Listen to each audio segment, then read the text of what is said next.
പത്രക്കാരൊക്കെ ഞങ്ങളുടെ ഭരണകാലത്ത് സെക്രട്ടേറിയറ്റിൻ്റെ എല്ലായിടത്തും കയറിയേക്കാണ്.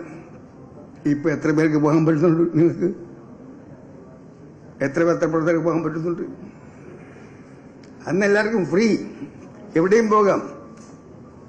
മുഖ്യമന്ത്രി കരുണാകരനെ എല്ലാവരും കൂടെ വളഞ്ഞുണ്ടായി. ഇപ്പോൾ പത്രക്കാർക്ക് പോലും പ്രവേശനമില്ല.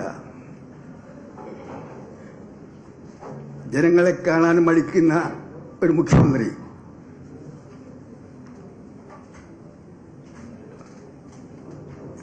വിമർശനങ്ങളെ ഇഷ്ടപ്പെടാത്ത, വെറുക്കുന്ന, പുച്ഛത്തോടെ കാണുന്നൊരു മുഖ്യമന്ത്രി മാധ്യമങ്ങളെയും എങ്ങനെയാണ് കാണുന്നത് നിങ്ങൾ തന്നെ പറഞ്ഞാൽ മതി. ഇന്നലെയും അനുഭവം ഉണ്ടായിട്ടുണ്ടല്ലോ, എൻ്റെ വാക്കുകൾ പറയുന്നില്ല. ഇതാണ് ജനങ്ങൾ ഏപ്രിൽ 9 വലിയ നൽകുന്നത്. ഞങ്ങൾക്ക് വലിയ പ്രചരണത്തിൻ്റെ ആവശ്യമില്ല. ഇതിൽ ഞങ്ങൾക്ക് ഈ ഇലക്ഷനിൽ LDFനെ തോൽപ്പിക്കേണ്ടതിൻ്റെ ആവശ്യകത അത് ഏറ്റവും കൂടുതൽ ജനങ്ങളെ ബോധ്യപ്പെടുത്തിക്കൊണ്ടിരിക്കുന്നത് ഇടതുപക്ഷ മുന്നണിയുടെ പ്രചരണമാണ്. മൂന്നാമതും പിണറായി വരും, തുടർഭരണം ഉണ്ടാകും. ഈ ഒറ്റ പ്രചരണം മതി UDFന് വോട്ട് കൂടുതൽ കിട്ടാൻ വേണ്ടിയിട്ട്. അയ്യോ ഇനിയും വരാൻ പോകണം. ജനങ്ങൾക്ക് ഹൃദയമിടിപ്പ് കൂടുക, ടെൻഷൻ കൂടുക. ആ ഒരു പ്രചരണമാണ് സത്യത്തിൽ കോൺഗ്രസ്സുകാർ ഇത്തവണ കൂടുതൽ ഫീൽഡിൽ ഒരിക്കലും കാണിക്കാത്ത ഒരു ഐക്യം കാണിക്കാൻ കാരണം. സ്ഥാനാർത്ഥി ഏതായാലും ഞങ്ങൾക്ക് പ്രശ്നമില്ല. ആദ്യമൊക്കെ സ്ഥാനാർത്ഥിയാകാൻ പലരും തിരക്കുകൂട്ടി. പക്ഷേ അവസാനം വന്നപ്പോൾ എല്ലാവരും ഒറ്റക്കെട്ട് ഒരു കാലത്തും കാണത്തയക്കും. കാരണം എന്താ? UDFന്റെ അകത്ത് തന്നെ. കാരണം സ്ഥാനാർത്ഥി ആരായാലും മുഖ്യമന്ത്രി ആരായാലും ഈ ഭരണം അവസാനിച്ച് കിട്ടിയാൽ മതി. LDFന്റെ മൂന്നാം മൂഴം തുടർഭരണം അത് ഓർക്കാൻ സാധിക്കുന്നില്ല. ഞെട്ടലാണ്.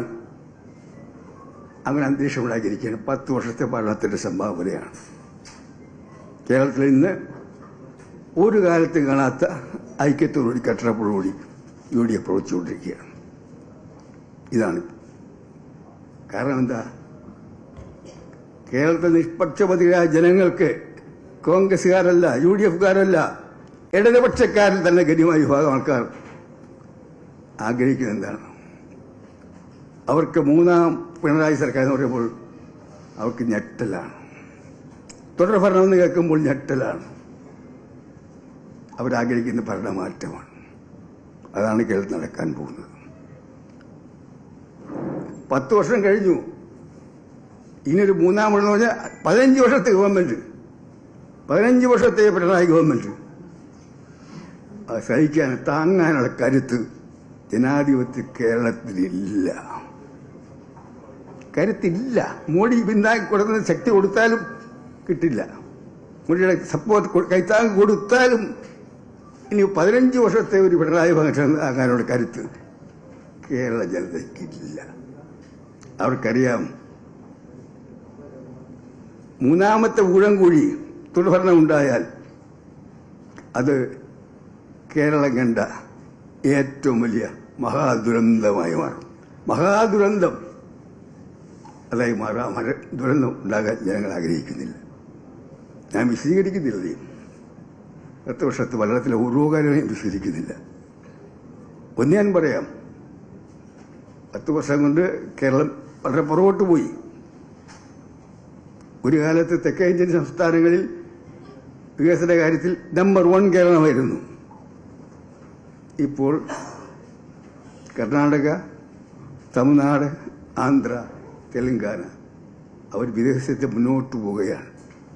വികസന കാര്യത്തിൽ മുന്നോട്ട് പോവുകയാണ്. കെൽട്രോൺ ആദ്യം തുടങ്ങിയത് കേരളത്തിലാണ്. ഐക്യക്ക് മുമ്പുള്ള ആ കേരളത്തിൽ കടത്തിവിട്ട് മുന്നോട്ട് കുതിച്ച് പിഴകോട്ട് അടിച്ചുകൊണ്ട് തള്ളി മാറ്റിക്കൊണ്ട് കർണാടകവും തമിഴ്നാടും ആന്ധ്രയും തെലങ്കാനയുമാണ്. അതാണ് സ്ഥിതി. ഇനിയും വന്നാൽ കേരളത്തിൽ വികസനം സ്തംഭിക്കും. വികസനം പൂർണ്ണമായി സ്തംഭിക്കും. ട്രഷറി ഇപ്പോൾ പേയ്മെന്റ് ഇല്ല, നിർത്തിയിരിക്കുക. 6 ലക്ഷം കോടി രൂപയുടെ കടവാണ്. 6 ലക്ഷം കോടി രൂപയുടെ കടവാണ്. ഇനിയൊരു ഗവൺമെന്റ് വന്നാൽ, പിണറായി ഗവൺമെന്റ് വന്നാൽ കേരള വികസനം സ്തംഭിക്കും. കേരളം പുറകോട്ട് പോകും. തെക്കൻ സംസ്ഥാനങ്ങൾ അതിവേഗം മുന്നോട്ട് പോകും. എന്ത് കാഴ്ചയാണ്! എന്ന് ദയനീയമായ സ്ഥിതിവിശേഷമാണ് കാലത്ത് വന്നുകൊണ്ടിരിക്കുന്നത്. നിങ്ങളുടെ വീട്ടിലും മക്കൾ കാണും, അല്ലെങ്കിൽ സഹോദരങ്ങൾ കാണും. ഇന്ന് കേരളത്തിൽ +2 പാസ്സായ വിദ്യാർത്ഥികളിൽ എത്ര പേർ കേരളത്തിൽ ജീവിക്കാൻ ആഗ്രഹിക്കുന്നുണ്ട്? +2 പാസ്സായി കഴിഞ്ഞാൽ വീട്ടിൽ എന്തെങ്കിലും വസ്തു ഉണ്ടെങ്കിൽ വസ്തു പണയപ്പെടുത്തി, അല്ലെങ്കിൽ കടം വാങ്ങി, ഒന്നെങ്കിൽ വിദേശത്തേക്ക്, അല്ലെങ്കിൽ അയൽ സംസ്ഥാനക്കാരുടെ ബാംഗ്ലൂർ, അതുപോലെ സംസ്ഥാനങ്ങളിലേക്ക് പോകാൻ ആഗ്രഹിക്കുന്നു. ചെറുപ്പക്കാരുടെ കൂട്ടപ്പലായനമാണ് കേരളത്തിൽ. കൂട്ടപ്പലായനം. 40 ലക്ഷം പേർക്ക് ജോലി കൊടുത്താണ് കേരളത്തിലെ വ്യവസായ മന്ത്രി പറയുന്നത്. കേരളം ഇന്ന് റെക്കോർഡ് തൊഴിൽ സംസ്ഥാനം ഉണ്ടായ ശേഷം ഇത്രയും തൊഴിലില്ലായ്മ ഉണ്ടായ കാലമില്ല. ആൾക്കാരെല്ലാം കേരളം വിട്ടുപോകാൻ ആഗ്രഹിക്കുകയാണ്. ഇവിടെ താമസിക്കുന്നത് വിട്ടുപോകാൻ അവസരം ഉണ്ടായിട്ടില്ലാത്തതുകൊണ്ട്, അതിന് സാഹചര്യമില്ലാത്തതുകൊണ്ടാണ്. അല്ലാത്ത എല്ലാം കേരളത്തിൽ നിന്ന് പുറത്തു പോവുകയാണ്. അങ്ങനെ പോയാൽ എന്താ സ്ഥിതി? പണ്ടൊക്കെ എൻ്റെ കുട്ടിക്കാലത്തൊക്കെ എല്ലാ വീടുകളിലും 5ഉം 8ഉം 10ഉം 12ഉം കുട്ടികളുണ്ടായിരുന്നു, മക്കളുണ്ടായിരുന്നു. കാലം കുറെ പോയപ്പോൾ എണ്ണം ചുരുങ്ങി കഴിഞ്ഞ കുറേ നാളായി 2, 3ആയി, പിന്നെ 2ആയി. ലേറ്റസ്റ്റ് ഇപ്പോൾ നമ്മളൊന്ന്, നമുക്കൊന്ന്, ഒരു കുട്ടി, അല്ലേ? ഒരു കുട്ടിയായിട്ട് മാറി മിക്ക വീടുകളിൽ. അത് കൂടുതലുള്ള കണക്കായിരിക്കുമ്പോൾ മിക്ക വീടുകളിൽ ഇപ്പോൾ ഒരു കുട്ടി. ആ കുട്ടി കൂടി വിദേശത്ത് പോയാൽ എന്തായിരിക്കും കേരളത്തെ സ്ഥിതി? കേരളം വൃദ്ധസദനമായി മാറും. ആ വൃദ്ധസദനത്തിലെ വൃദ്ധന്മാരെ ശുശ്രൂഷിക്കാൻ അന്യ സംസ്ഥാനത്തുള്ളവർ വരേണ്ടി വരും. അയൽ സംസ്ഥാനക്കാർ വേണം നമ്മുടെ സംസ്ഥാനത്തെ വൃദ്ധസദനങ്ങൾ നോക്കേണ്ടത്. കേരളം മലയാളികളുടെ നാടായി മാറില്ല. മലയാളികളുടെ നാടായി കേരളം മലയാളികൾ നാടല്ലാതായി മാറും. പെരുമ്പാവൂരെല്ലാം ബോർഡിൽ ഹിന്ദിയിലും ആസാമിലുമൊക്കെ, ആസാം ഭാഷയിലും ബംഗാളി ഭാഷയിലും ബോർഡ് എഴുതി വച്ചിരിക്കുന്ന പോലെ കേരളമൊട്ടാകെ ബസ്സുകളിൽ ബംഗാളിയിൽ, ഹിന്ദിയിൽ, ബീഹാറിയിൽ ബോർഡ് എഴുതി വെക്കേണ്ടി വരും. വഴി എഴുതി വെച്ച സ്ഥലത്ത് തിരുവനന്തപുരത്തിൻ്റെ കൂടെ എഴുതി വെക്കണം ഹിന്ദിയിൽ, ബംഗാളിയിൽ, ആസാമിൽ. കേരളം മലയാളികളുടെ നാടല്ലാതെ മാറും.